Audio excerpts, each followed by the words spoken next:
د لوی مهربانه خدای په نامه سلام ستړي مه شئ. نن چهارشنبې د مرغومي یا جدې 26 او د جنوري 15 نیټه ده. دا شمشه د 10 بجو خبري ټولګې ته ښه راغلاست. په پیل کې د څو مهمو خبرونو سرټکي.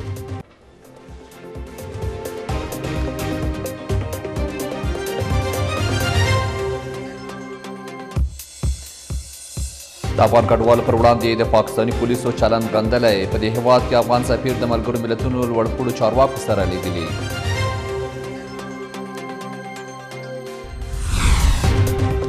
د اړیکو پر دوام یې ټینګار کړی. سراج الدین حقاني د سعودي عربستان له شارزافیر سره د دواړو هیوادونو پر تعامل خبرې کړي. ضد او نقیصې څرګندونې کوي. عاصم منیر وایي د کابل او اسلام آباد ترمنځ افراطي عناصر اختلافات رامنځته کوي. او اسرائیلي ځواکونو له تېرې ورځې راهیسې په غزه کې له 300 زیاتو کسانو ته مرګ ژوبله اړولې.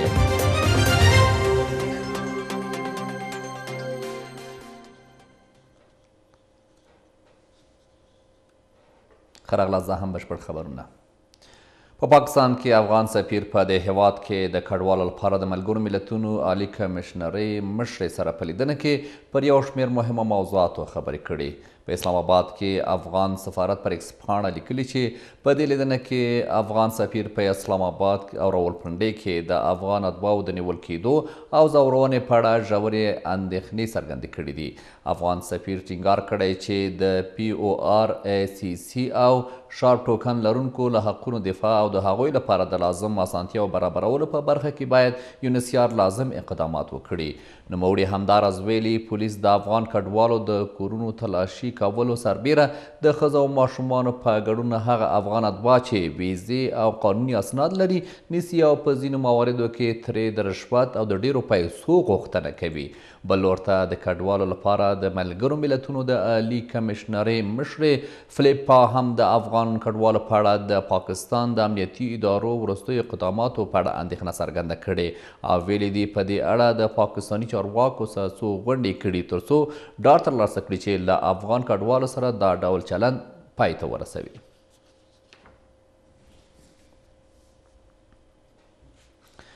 د کورنۍ چارو وزارت سرپرست خلیفه سراج الدین حقاني په کابل کې د سعودي عربستان له شاهزافیر فیصل طلق البقامي سره لیدلي.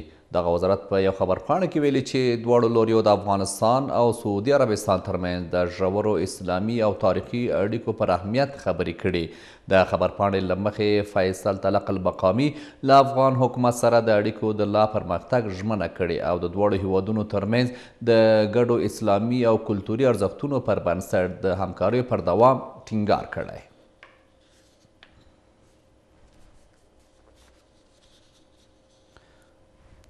عاصم منیر وایي د کابل او اسلام آباد ترمنځ افراطي عناصر اختلافات رامنځته کوي. د پاکستان د پوځ لوی درستیز عاصم پیښور کې له سیاسي مشرانو سره یوې غونډې ته کې ویلي چې هیواد یې له افغانستان سره غوره اړیکې غواړي. منیر دغه راز څرګنده کړی چې د ځینو افراطي عناصرو موجودیت د دواړو هیوادونو ترمنځ اختلافاتو ته لمن وهي. د پاکستان د پوځ لوی درستي جنرال عاصم منیر دغه راز ادعا کړې چې د اسلامي امارت او پاکستان ترمنځ یوازینی اختلافي مورد په افغان خاوره کې د TTP د حضور دی. د همداسې حال کې دی چې اسلامي امارت له دې وړاندې د اسلام آباد ورته تورونه بې اساسه ګڼلي دي.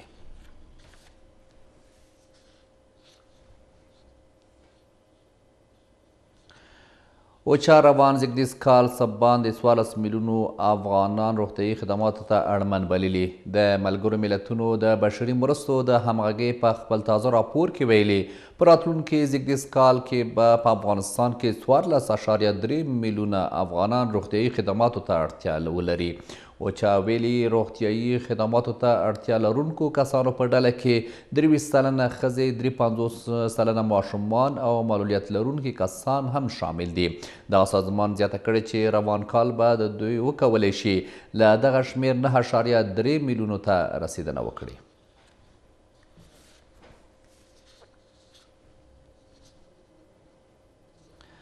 د احصایې او معلوماتو ملي ادارې مشرتابه د ملګرو ملتونو د وګړو د صندوق له مسؤلینو سره لیدلي دي. دغه اداره وایي په یاده ناسته کې د افغانستان د سرشمیرنې د ترسره کیدو د باکیفیته ارقامو د چمتو کولو پر وخت او په لوړ کیفیت د سرویګانو ترسره کولو په تړاو پر لا ډېرې همغږۍ خبرې اترې شوي. د معلوماتو له مخې په دې ناسته کې د احصایې او معلوماتو ملي ادارې رئیس ادریس ویلي دا اداره د یو ملي بنسټ په توګه ژمنه ده چې ملي او نړیوالو سازمانونو او څیړونکو ته باکیفیته معتبر او کره ارقام او احصایوي معلومات وړاندې کړي.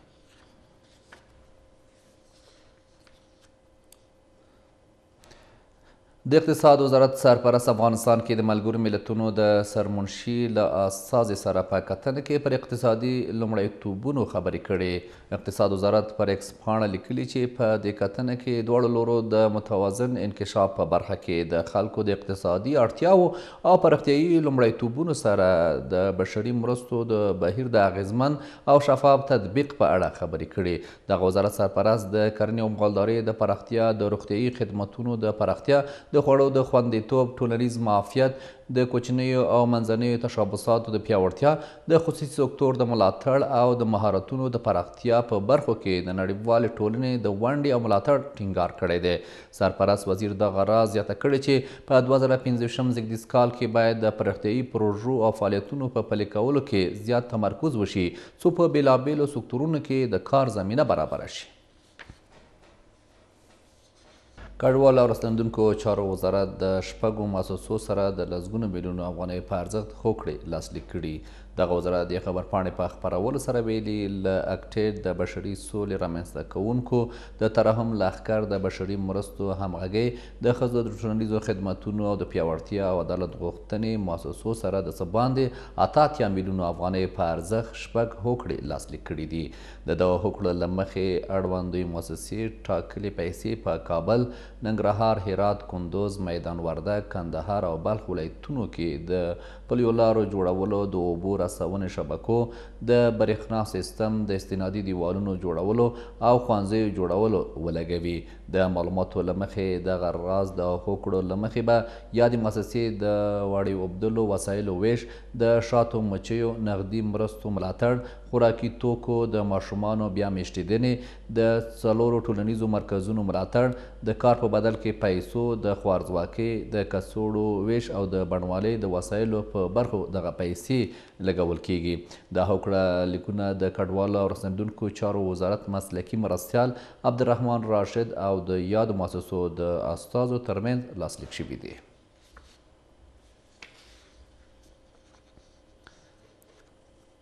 د سمنګانو په لوړو زده کړو مؤسسه کې د 12 میلیونو او 600 زرو افغانیو په ارزښت د بیا رغونې یو شمېر پروژې پیل شوې. د لوړو زده کړو وزارت ویان ضیاء الله هاشمي وایي په دې پروژو کې د پوهنتون د داخلي سړکونو او پیاده روونو بیا رغبنه، د سایبانونو سربیره د برېښنا د نوي برج جوړول او د ترانسفارمر نصبول شامل دي. د دغو پروژو مالي لګښت د لوړو زده کړو وزارت له پراختیایي بودیجې ورکول کیږي. لوړو زده کړو وزارت وایي د یادو پروژو تطبیق موخه یې د زده کړو شرایطو ښه کول او په دې عملي مرکز کې تدریس لپاره خوندي او مناسب چاپیریال برابرول دي. د کابل اوسیدونکي د غږیزو اړیکو او انټرنیټي کڅوړو د لوړو بیو او ټیټ کیفیت له امله شکایتونه کوي. مخابرات وزارت که څه هم د غږیزو اړیکو او انټرنیټي کڅوړو د بیې کموالي په اړه د خپلې پریکړې د عملي کېدو خبره کوي، خو د کابل اوسیدونکي وایي چې د یادو کڅوړو په بیو او کیفیت کې بدلون نه دی راغلی. په همدې موضوع د بحث لپاره په خبري ټولګه کې راسره دروند میلمه د مخابراتو او معلوماتي ټکنالوژۍ وزارت ویان ښاغلی عنایت الله علیکوزی راسره دی. علیکوزی صاحب سلام، ستړي مه شئ، مننه چې زموږ بلنه مو ومنله او په بحث کې مو راسره ګډون وکړ. علیکوزی صاحب په ټوله کې انټرنیټي خدمات او د غږیزو خدمات په افغانستان کې په کوم وضعیت کې دي؟ بسم الله الرحمن الرحیم. استاد سلام ته وعلیکم سلام. زه هم په خپل وار سره تاسو ته ستاسو لیدونکو ته ټولو ته خپل سلامونه او نیکهیلې وړاندې کوم. د مخابراتو او معلومات ټکنالوژۍ وزارت په تیرو 3 کلونو کې په افغانستان کې د انټرنیټ مکالمو همدا ډول د سیم کارتونو وضعیت د کابو پوره کنټرول کړی دی او په فعلا دپاره په افغانستان کې تر ډېره بریده دا موضوعات حل شوي دي. لکه تاسو چې څنګه مقدمه کې ویل چې په کابل کې ځینې اوسېدونکي د بیو د ناعملي کېدو څخه شکایت کوي. د مخابراتو او معلومات ټکنالوژۍ وزارت چې تر دې دمه پورې کومې پرېکړې کړي دي او رسنیو سره شریکې کړي او هغه بیا د رسنیو له لارې هېوادوالو سره شریک کړي، هغه ټول په خپل وخت باندې شریک هغه شوي دي، عملي شوي، تطبیق شوي دي. د مخابراتو او معلومات ټکنالوژۍ وزارت په پیل کې څو مهمې غوښتنې وې د ولس چې هغه د مخابراتو وزارت څخه یې درلودلې چې باید دغه غوښتنې عملي شي، چې په هغې کې د سیم کارتونو قانوني بڼه وه، همدا ډول د بیو راټیټولو، کیفیت ښه والی او نورو پرتو سیمو ته د مخابراتي خدماتو رسولو. د مخابراتو او معلوماتي ټکنالوژۍ وزارت په پیل کې د لومړی سقف چې کله اعلان کړ هغه تطبیق کړ، په همغه ورځ چې دوی اعلان وکړ له همغه نیټې څخه په افغانستان کې لومړی سقف تطبیق شو. په لومړي ځل دپاره په افغانستان کې بیې راټیټې شولې. د مخابراتي مارکیټ لارځونې وروسته وخت په وخت د مخابراتو او معلومات ټکنالوژۍ وزارت مخابراتي مارکیټ ارزوي او لارځونې څخه وروسته بیا نوې بیې وړاندې کوي. د 2024 کال په وروستیو ورځو کې د مخابراتو او معلومات ټکنالوژۍ وزارت د نوو بیې اعلان وکړ چې یو میاشت کې به دا پلي کېږي او د 2025 اول د جنورۍ پورې مخابراتي شرکتونو ته وخت ورکړه چې تر څو دوی خپل سیسټم کې دغه بیې ځای پر ځای کړي او هغې څخه وروسته تطبیق کړي او پلي کړي. د جنوري له لومړۍ نیټې څخه تر اوسه پورې دغه ټولې بیې په افغانستان کې تطبیق شوي دي چې د مخابراتو او معلومات ټکنالوژۍ وزارت له لوري مخابراتي شبکو ته تعیین شوي وي. یعنې په دې کې هیڅ مخابراتي شبکه نشي کولی چې فرضاً یوه مخابراتي شبکه دې عملي کړي، بله مخابراتي شبکه دې هغه ناعملي کوي. یعنې دا په کل کې په ټول افغانستان کې عملي شوي دي، د تطبیق وړ دي. او په ورځني ډول موږ په ټول افغانستان کې د مخابراتي شبکو څخه په ولایاتو کې او کابل کې د نظارتي ټیمونو په اساس باندې د دوی څخه نظارت کېږي، د دوی د کارونو ارزونه کېږي، د ولایتي ریاستونه موجود دي، هغوی د دوی مختلفو مراکزو ته ځي تر څو د دوی خدمات وارزوي. او همدا ډول په کابل کې هم د دوی مختلف خدمات دا ارزول کېږي او هغې څخه وروسته لیدل کېږي چې پالیسۍ او کوم مقررات او طرز العملونه چې دوی ته ورکول شوي د هغوی په تایید دوی روان دي او که نه دي. نو په دې برخه کې زه خپل ډاډ ورکوم ټولو هېوادوالو ته د مخابراتو او معلومات ټکنالوژۍ وزارت له ادرسه چې د مخابراتو او معلومات ټکنالوژۍ وزارت چې تر دې دمه پورې کومې پرېکړې کړي دي هغه په خپل وخت ټول تطبیق کړي دي او انشاءالله کومې نوې بیې چې دي دا هم تطبیق شوي دي. که په دې برخه کې څوک مستند کومه ستونزه لري کولی شي چې مخابراتو او معلومات ټکنالوژۍ وزارت ته مستقیما راشي، دوی خپل ستونزه شریک او یا هم ستاسې رسنیو لارې که چېرته کولی شي شریک دي کې موږ حاضر یو چې الیکوزی صاحب د بیو ټیټوالی او د انټرنیټ بیې همدغسې د غږیزو کڅوړو او پیغامونو په دې اړه بیا وروسته سره انشاءالله وغږېږو.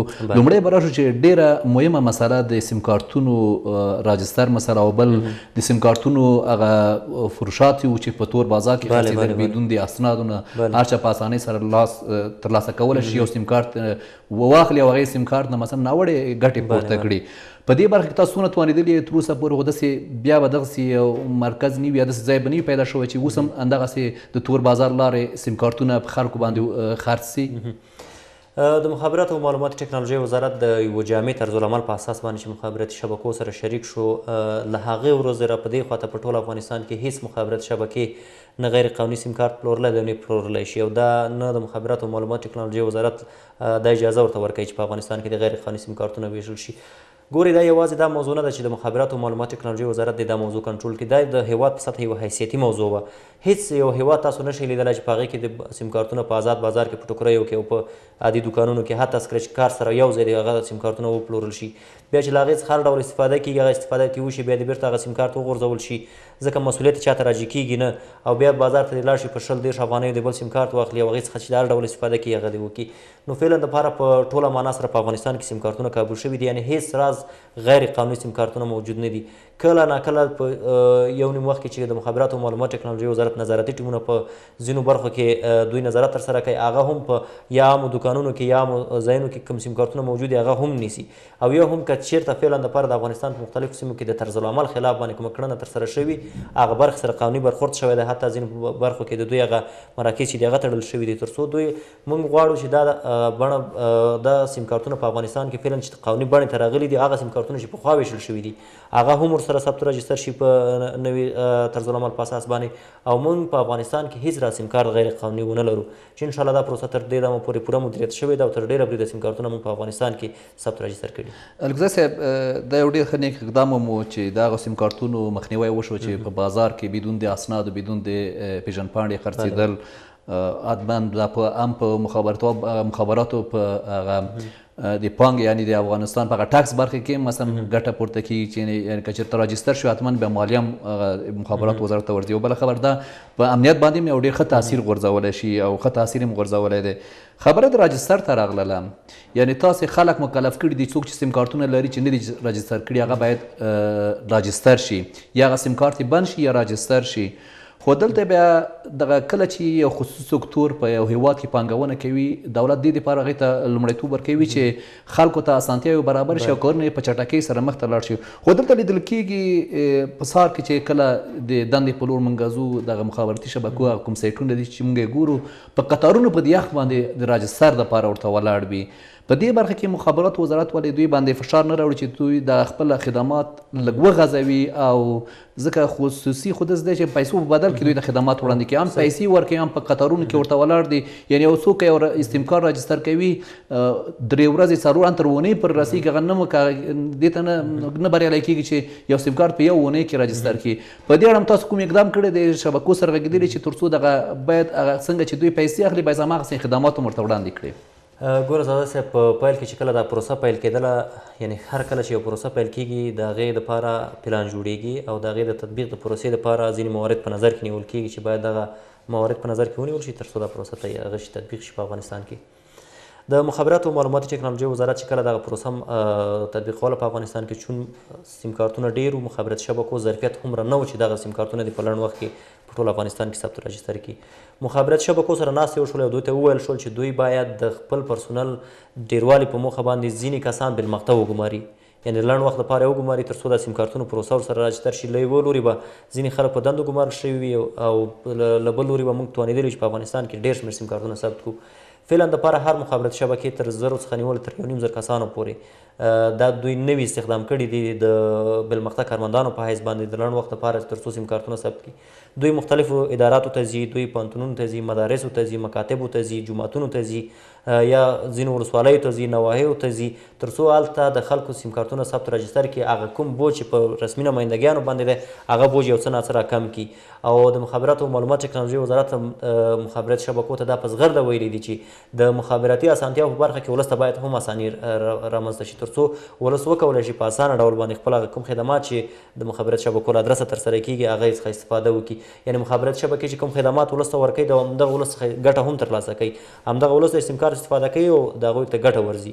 نو دوی مجبور مکلف دي چې ځینو برخو کې ورته اسانتیاوې هم برابرې کړي چې په دې برخه کې خپله مشرتابه د وزارت د دوی سره خبرې کړي دي او دوی مکلف کړي دي چې دغه برخې ته باید جدي پاملرنه وکړي. او انشاءالله تر ډېره بریده دا مسله حل شوې ده او نږدې راتلونکي کې به انشاءالله موږ په افغانستان کې یعنې داسې یو پروسه بیا ونه لرو چې موږ بازار کې غیر قانوني سیم کارت ولرو، یا هم که چېرته یو خارجي اتباع افغانستان ته راځي او هغه دې وګوري چې په سرک په سر باندې یو سیم کارت واخلي، له هغې څخه د استفاده وکړي، بیا چې کله سیم کارت نه کارېد هغه دې ایسته ورته چې دا د هېواد په سطحه هم یو موضوع ده، حیثیتي موضوع ده. یعنې انشاءالله دې مخنیوی شوی دی او د مخابراتو وزارت په دې برخه کې پوره جدیت لري. الګوزی صاحب، اوس به راشو د اړیکو ته او د انټرنیټ بیې ته چې په اوس عصر کې یعنې ډېره اړتیا ورته لیدل کېږي، ځکه که اوس ښوونځي دي، که سوداګري ده، که پوهنتونونه دي، ټول د انټرنیټ سره تړل شوي دي. که څوک اوس وغواړي یو کتاب د مطالعې دپاره ترلاسه کړي هغه تقریبا تر 1000 افغانیو پورې هم تر 2000 افغانۍ هم پورته کېږي بعضې کتابونه دي. ولې په د انټرنیټ له لارې کولی شي چې یعنې تقریبا په 100 MB یا 50 MB یا په 1 GB باندې یو ډېر ښه کتاب ځان ته ډاونلوډ کړي او اوس ډېره اړتیا ورته کتل کېږي. د کومه پرېکړه چې د مخابراتو وزارت لخوا شوې ده چې د بیو په مکالمو کې یعنې کمښت راغلی دی، هغه یو حدود ورته ټاکلي دي چې په داخلي شبکو کې باید 1.3 افغانۍ او بیروني بیا 1.40 دی یو شبکې نه بلې شبکې ته، او د انټرنیټ بیه هم 15 افغانۍ ټاکلې ده. دلته اوس که موږ وګورو څوک 1 GB انټرنیټ ته هېڅ اړتیا نه لري، ځکه 1 GB باندې دی نشي کولی چې هغه کوم پروګرام چې لري یا کومه برنامه چې د ورځ لپاره لري په هغې باندې وټکي. دلته ډېر اړتیا د بستو دپاره کېږي چې 10 GB 15 GB 10 GB 50 GB 60 GB، ولې په هغو کې هېڅ کمښت نه دی راغلی او زیاتره خلک د بستې فالوي. په دې برخه کې تاسو کوم پلان لرئ چې باید دغه بستې هم راټیټ شي؟ او دلته خو تقریبا 4 لسیزې جګړه په دې افغانستان کې خلکو دونه ښه اقتصاد هم نه ده چې دوی دې توانایي ولري چې انټرنیټ دپاره مثلا ډېرې پیسې ولګوي. د دې کمښت دپاره کومه برنامه تر لاس لاندې لرئ یا نه؟ لومړی خو کله چې د یو جی بي د مکالماتو موضوع کېږي دلته باید ځینې ارزونې ترسره شي چې هغې نه وروسته ولیدل شي چې فرضاً دغه یو جی بي ولې ټیټه شوې ده او د مکالماتو برخه کې ولې باید ټیټې شوي دي. ګورئ موږ په ټول افغانستان کې کابو له 25 میلیونو څخه پورته فعال سیم کارتونه موږ په افغانستان کې لرو. له دې نیم سیم کارتونه چې دي په نیم اندازه دا یوازې مکالمات استفاده کوي، انټرنیټ هېڅ استفاده کوي نه. د افغانستان مختلف سیمو ته که تاسو لاړ شئ یوازې کابل قیاس نه کړو یا ننګرهار او مزار او هرات دا قیاس نه کړو، که لرو پرتو سیمو ته لاړ شو اکثریت یوازې مکالمات څخه استفاده کوي او متاسفانه په دې برخه کې قیمتونه ډېر لوړ و چې اوس فعلا دپاره د مخابراتو وزارت که د اول سقف سره مقایسه شي موږ تر اوسه پورې د 80-90% پورې دا بیې راټیټې کړي دي، یعنې فعلا دپاره او که د سقف اول سقف او دویم سقف سره مقایسه شي 10%، 14%، 14 سلنه دغه بیې راټیټې شوي دي په افغانستان کې. او بستې که چېرته تاسو وګورئ په افغانستان کې بستې فرضاً تاسو 10 جی بي درکوي په 400-450 روپۍ باندې چې هغه یو جی بي ته په 40 روپۍ 45 افغانۍ باندې درته پرېوځي چې نسبتا هغه له پخوا څخه ارزانه او هغه کسان چې فرضاً د افغانستان په لرو پرتو سیمو کې ژوند کوي د هغوی اقتصادي وضعیت لکه ستاسو د خبرو په تایید سره چې کمزوری دی، هغوی د هغه بنډلونو څخه استفاده کوي چې په ارزانه بیه ورته تمامېږي او لږ ورته تمامېږي، چې هغوی اکثریت 1 جی بي یا 2 جی بي دغسې انټرنېټ څخه استفاده کوي چې پخوا دغه بیه په افغانستان کې 2,500 افغانۍ وي. په لومړي سقف کې موږ دوی ته 110 افغانۍ وټاکلې، په اوس دپاره ورته 95 افغانۍ وټاکل شولې. بل د انټرنیټ او د مکالماتو د اوسني عصر کې د اړتیا څخه هېڅوک نه دي منکر او نه منکرېدلی چې چون عصر د ټکنالوژۍ دی اوس فعلا دپاره خبره تر آرټیفیشل انټلیجنس او مصنوعي ځیرکتیا پورې تللې ده او خلک اوس د هغې برخو څخه استفاده کوي، په مختلفو ماشینونو کې استفاده کوي، مختلفو کارونو کې هغې څخه ګټه ترلاسه کوي. نو د مخابراتو وزارت هم په افغانستان کې هم د ټکنالوژۍ د ودې او پرمختګ په خاطر باندې هم د انټرنیټ او هم د مکالماتو په برخه کې دې لپاره ژمن دی او کار کوي. مونږ فعلا دپاره یوازې په مخابراتي سایټونو کې نه بلکې د فایبر نوري له طریقه هم د انټرنیټ د لیږد او د کورونو د وصل دفترونو د وصل دپاره فعلا دپاره کار روان دی. څو ورځې وړاندې موږ دغه د اف ټي ټي ایچ پروژې افتتاح موږ په لوګر ولایت کې درلودله چې هلته فایبر به تر کوره ځي یا اف ټي ټي ایچ فایبر ټو د هوم، یعنې دغه موږ هغه کور ته ورکړه. بیا د فایبر ګټې دا دي چې هغه کولی شي چې په خپل هغه کم ضخامت سره ډېر زیاته ډیټا انتقال کړي، په ډېر ارزانه ډول انتقال کړي، یعنې تا ته 200-300 جی بي درته په 1,500-2,000 افغانۍ بیا درکوي. یعنې موږ د څو ادرسونه لګیا یو چې موږ وکولی شو په افغانستان کې د انټرنیټ له طریقه، د مکالماتو له طریقه، د ټکنالوژۍ له طریقه خلکو ته خدمات ترسره کړو. بل کومې بیې چې په افغانستان کې مخابراتي شرکتونو ته ټاکل کېږي دا یعنې یوازې مخابراتي شبکو سره خبره نه کېږي، دا په افغانستان کې مخابراتي وضعیت څارل کېږي، دا ارزونه ترسره کېږي. یعنې په ټول افغانستان کې ارزونه کېږي چې موږ څومره 2G خدمات لرو، 3G څومره لرو، 4G څومره لرو، د کومو خدماتو هغه پیرودونکي یا استفاده کوونکي ډېر دي، یعنې دغه ټول ارزول کېږي. حتی د مخابراتي شبکو مصارف، د دوی حفظ مراقبه، د دوی ګټه، یعنې دا هر څه ارزول کېږي. بیا د هغې څخه وروسته یو بیه ټاکل کېږي. چون مخابراتو وزارت په افغانستان کې د مخابراتي سکتور د ودې ژمنتیا او هغه هم لري، مسؤلیت هم لري، له بل پلوه ولس ته د خدماتو هم لري. یعنې په دغه ټول ابعاد سنجول کېږي، له هغې څخه وروسته به مطلقه. علیکزی صاحب تاسو د بستو ته اشاره وکړله چې که چېرته څوک یو بسته په 450 افغانۍ یا 500-600 پلوي یو جی بي په 15 افغانۍ ورته تمامېږي. که راشو د سیمې سره لږ رڼا واچو، یعنې پاکستان زموږ ګاونډی هېواد پاکستان کې 10 جی بي انټرنیټ په 2,500 کلدارې ورکوي، یعنې 2,500 کلدار نه تقریبا 100 110 افغانۍ جوړېږي.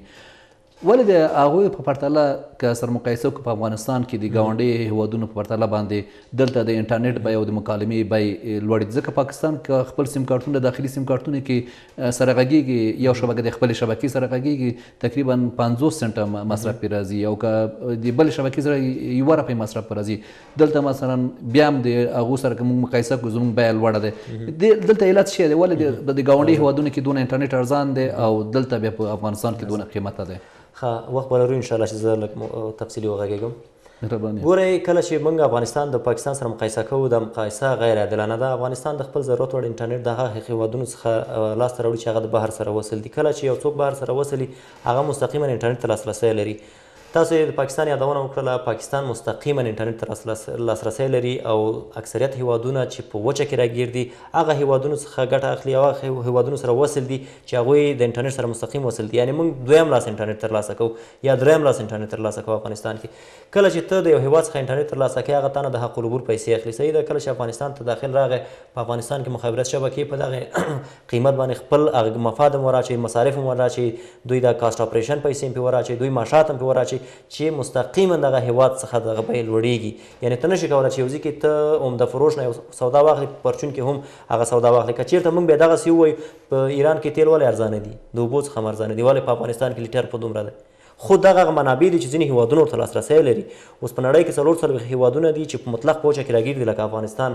یعنې دوی یوازې انټرنیټ نه، دوی اکثریت هغه خپل ترانزیټي برخې هم د نورو هیوادونو له طریقه وړي، ځکه دوی هغه لارې نه لري چې فرضاً د بهر له لارې نورو هیوادونو سره وصل شي. ته مجبور یې چې هغه هیوادونو له طریقه وصل شي چې تا ته هغه خدمات ترسره کوي، ته هغه هیواد ته به پیسې ورکوي او هغه تا ته انټرنیټ په پیسو باندې درکوي. کله چې په تا باندې پیسو وپلورو او دلته مخابراتي شبکو له طریقه وویشل شو، دا خپله بیه لوړوي. بل تفاوت، ډېر تفاوتونه موږ لرو چې په افغانستان کې نسبتا ګاونډي هیوادونو ته بیې لوړې دي. خو که چېرته بیا موږ د وچه کې راګیرو هیوادونو سره د افغانستان بیې مقایسه کړو، یعنې موږ د ډېرو هیوادونو څخه ښیو. اوس تاسو افغانستان د پاکستان سره مقایسه کړه. پاکستان 250 میلیونه نفوس لري، صحیح ده؟ په دې کې تقریبا 180 میلیونه دوی مشترکین لري، 4-5 مخابراتي شبکو، در حال کې چې افغانستان کې 4-5 مخابراتي شبکې ټول ټال 25 میلیونه فعال سیم کارتونه موږ لرو، چې په دې کې نیم انټرنیټ څخه استفاده کوي، نیم د مکالمات څخه استفاده کوي. یعنې هغه وضعیت او د هر څه مقایسه کول، یعنې موږ باید داسې مقایسه وکړو چې هغه د ورته وي، که نه د یو مسلې سره ورته وي. که چېرته بیا موږ داسې مقایسه کړو چې فرضاً موږ د افغانستان کې دغه ستونزه دا ډول ده او په هغه هېواد کې دا ډول ده، یا هندوستان کې دا ډول ده، یا ایران کې دا ډول ده، که نه، نو هلته بیا مقایسه کوو، بیا چې ارقام راونیسو، هغه ځینې فرضي وټاکو هغې دپاره خپل د ریسرچ دپاره، بیا موږ توانېږو چې فرضاً یو مسله حل کړو چې دغلته قیمتونه ولې په دومره دي او دلته ولې قیمتونه په دې اندازه. خو دلته بیا مخابرات وزارت تاسو ویل چې موږ دویم لاس انټرنیټ ته لاسرسی لرو، ولې بیا هڅه نه کوي چې لکه د نورو هیوادونو په شکل باندې مستقیما د انټرنیټ کمپنۍ سره قراردادونه وشي، یا د سټلایټ لارې یا د فایبر د نوري لارې، تر څو د نورو هیوادونو سره زموږ هم باید انټرنیټ باید لکه قراردادونه لرو. په قرارداد په اساس د کوم انټرنیټ چې ته استفاده کوې دا زموږ تصویر چې وزي دغه د بیې ټیټوالي لپاره ولې هڅه نه کوي چې اول لاس انټرنیټ موږ ولرو، لکه پاکستان غوندې، هندوستان غوندې، ترکمنستان، ازبکستان، دغه هیوادونو غوندې په ارزانه بیه انټرنیټ بهر ته څنګه لاسرسی پیدا کولی شو مستقیم. اوس نور لارې نشته، بدیل لار نشته، سپوږمکۍ هم شته. ګوره صحیح ده، سپوږمکۍ انټرنیټ نسبتا قیمته ده. موږ په 2 نقطو کې د فایبر سره وصل یو، صحیح ده، 2 نقطو کې د نوري فایبر سره وصل یو. کوم انټرنیټ چې یعنې د نړۍ سکلیټ د انټرنیټ چې وګوري هغه تقریبا 99% پورې دا په بهر کې غځېدلی دی.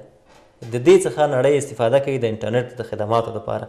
دا شرکتونه چې د مختلف ISP-یانې چې دي دا د هغه برخو سره وصل دي چې هغه معلوماتي لکه ګوګل سره وصل دي، امازون سره وصل دي، مختلفو برخو سره وصل دي چې ته کله دلته سرچ کړې هغه معلومات تا ته راځي د نورو په شکل باندې دغه ډیټا انتقالېږي د فایبر د کیبل په طریقه. یعنې موږ په 2 نقطو کې د نوري فایبر سره وصل یو، صحیح ده، په مختلفو برخو کې د منځنۍ اسیا هیوادونو سره وصل یو، جنوبي اسیا هیوادونو سره وصل یو، او په افغانستان کې له دې طریقه موږ انټرنیټ خپلو هیوادوالو ته ورکوو. بله دا ده چې موږ فعلا دپاره په عمومي رنګ وصل کړی په افغانستان کې، عمومي رنګ وصل دی د افغان ټیلیکام، او د افغانستان مختلفو سیمو کې فعلا دپاره د فایبر د غځونې په موخه باندې کار روان دی. یو مخابراتي سایټونه خدمات وړاندې کوي او یو د فایبر له طریقه خدمات ترسره کوي، چې موږ مختلفو سیمو کې فعلا دپاره د پالیسۍ په اساس یو د نړیوالو معیارونو په اساس باندې پالیسي ټاکل شوې ده. موږ خدمات وړاندې کوو، کوشش کوو په افغانستان کې څونه غرایزه منطقه ته تاسو ته زیاده څه بهتره معلومیږي چې افغانستان داسې یو سیمه ده غرایزه ده، اکثریت سیمه غرایزه ده. دلته چې ته کله خدمات ترسره کوې نو دلته امکانات ته ډېر ضرورت دی چې ته باید هغې ته لاسرسی ولري تر څو خدمات ترسره کړي. خو بیا هم د مخابراتو وزارت د شته امکاناتو د شته وضعیت په اساس باندې تر ډېره بریده هڅه کړې چې په افغانستان کې دغه ستونزه حل کړي. الکوزی صاحب وخت هم ډېر کم دی، که په اخره کې راته ووایئ تاسو د فایبر نوري او بل کومې د افغاني شبکې چې لکه دولتي شبکې چې لکه افغان ټیلیکام دی، سلام دی، دوی دغسې یو پروسه لري چې تر څو د خصوصي شبکو سره یو رقابت وکړي، خپلې بیې ډېر راټیټې کړي تر څو خصوصي شبکې هم دې ته واداره شي چې یعنې خپله بیه راټیټه کړي. ځکه که چېرته تاسې د خپله دولتي شبکو هغه بیې راټیټوئ او کیفیت یې لوړوئ، معمولا د چې خلک بیا ډېره استفاده ترې کوي او مشتریان یې زیاتېږي. زاده صاحب په افغانستان کې د مخابراتو وزارت مسؤلیت په د ټول مخابراتي سکتور وده او پرمختګ دی، که هغه د سلام مخابراتي شبکه ده، که هغه اتصالات ده، روشن دی، افغان بیسیم دی، KMTN دی. یعنې د مخابراتو وزارت دا هڅه کوي چې په افغانستان کې ټول سکتور په پښو ولاړ وساتي او د خدماتو په اساس باندې د خپلو خدماتو له طریقه خلکو سره وصل وساتي. دلته چې کله بیې راټیټېږي ځینې شرایط ورته باید وټاکل شي چې د هغې په اساس راټیټ شي. یعنې کله ته نشي کولی چې فرضاً یو شرکت تر دې بریده پورې د هغې بیې راټیټې کړي چې هغه د تاوان طرف ته لاړ شي. یعنې دلته دغه بیې چې راټیټې شوي فعلا دپاره همدغه خپله د زمینه د رقابت د دوی ترمنځ ایجاده شوې ده چې فرضاً دا داسې نه ده چې 95 افغانۍ وټاکل شوې مطلق 95 افغانۍ به په دې کې ځینې مخابرات شبکې دي چې 1 GB په 90 ورکوي، یو په 15 اتیا ورکوي، یو په 80 ورکوي. دا چې دوی په کوم اندازه باندې خپل مشترک دوی راضي ساتلی شي، په کوم اندازه باندې دوی خپل هغه نوي مشتریان ځان ته جذبولی شي، دوی کولی شي دغه برخه کې رقابت وکړي او فعلا دپاره دوی دپاره زمینه هم صحیح مساعده ده. پخوا خو داسې یو ستونزه موجوده وه چې ساحو کې به ځینو شبکو کار کوو، هغه ساحو کې چې به هر ډول قیمتونه دوی وضع کړل، هغه خلک مکلف وو چې د هغې څخه استفاده وکړي. چون ضرورت د اوسنی عصر دی، تاسو خپله په خبرو کې ویلې چې اوسنی عصر اړتیا هم دا ده چې باید ټکنالوژي دپاره کار وشي. نو هلته به خپل خلکو ضرورت په اساس باندې هغه بیا فعالول، خو د بیو ټاکلو څخه وروسته یعنې د دې بیو څخه څوک تجاوز نشي کولی، پورته نشي تللی. ښکته د دوی خپل کار دی، هغه خپل رقابت دی، خپل هغه د مشتري راضي ساتلي دي، د نویو مشترکینو راجذبول دي چې په دې کې دوی کولی شي ښه صحیح معنا باندې رقابت. الګوزار صاحب خیر که په لنډه ټوکه راته ووایئ دا کومې بیې چې تاسو ورته ټاکلي دي چې 95 افغانۍ 1 GB انټرنیټ او د مکالمو بیه په راتلونکي کې دغسې پلان لرئ چې دغه بیې نور هم راټیټې شي؟ یو دویمه دغه د کیفیت موضوع دی، یو سیم کارت مثلا په یو ساحه کې ښه کار کوي، په بله ساحه کې کار نه کوي د کیفیت، او د خلکو نیوکه هم زیاتره همدغه دی چې که چیرې یو څوک یو چېرته سفر لري یا مثلا یا د تجارت لري، مثلا په ښار کې د ښه کار کوي، که بلې ساحې ته یو چا سره غږېږي د انټرنیټ لپاره یا مثلا کوم مسله ورسره هلته بیا کار نه کوي، د دې کیفیت دپاره هم کومه برنامه تاسو لرئ چې دغه په ټولو سیمو کې دغه ټول سیم کارتونه په یو شان باندې په ښه جګ کیفیت باندې کار وکړي؟ ښه، فعلا دپاره د کیفیت دپاره به یو موضوع درته ویم چې وخت ستاسې کم دی چې د مخابراتو وزارت د کیفیت د لوړوي په خاطر باندې ټول مخابرات شبکو سره یو مزایده د فریکونسي ترسره کړله چې په 3 مختلفو بانډونو کې مخابرات شبکو ته فریکونسي ورکړل شوله، 48 میگا هرتز فریکونسي دوی ته ورکړل شوله چې په دې اساس به دوی په ټول افغانستان کې خپل خدمات لوړ کړي. همدا ډول 4G به په ټول افغانستان کې پلی شي او اکثریت سیمې د افغانستان چې دغه به د لوړو مخابراتي خدماتو څخه برخمنې شي. او همدا ډول موږ وخت په وخت په ټول افغانستان کې د مخابراتي شبکو د کیفیت د ارزونې په خاطر باندې د ډرایو ټیسټ دستګاه په اساس باندې د خدمات ارزول کیږي او نتیجه د مقام سره شریکېږي چې ولیدل شي کومه برخه کې ستونزه موجوده ده، هغه ستونزه د شبکې سره شریک کیږي او هغه مکلف کیږي چې دا ستونزه باید زر تر زره حل کړي.